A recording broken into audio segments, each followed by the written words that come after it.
आ से अनार, बड़ा से आम, छोटी से इमली, बड़ी से ईख, छोटा ऊ से उपहार, बड़ा ऊ से ऊंट, री से ऋषि, ए से एक तारा, ऐ से ऐनक, ओ से ओखली, औ से औरत, अंग से अंगूर, आहा खाली, क से कबूतर, ख से खरगोश,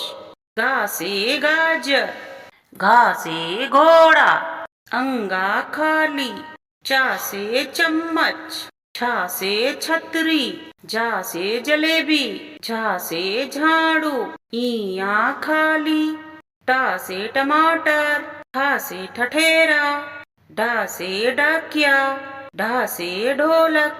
अड़ा खाली, ता से तराजू, था से थाली, दा से दरवाजा, धा से धनिया, ना से नींबू, पा से पकौड़ा, फा से फुहारा, बा से बारबी, भा से भालू, मा से मछली, या से यज्ञ,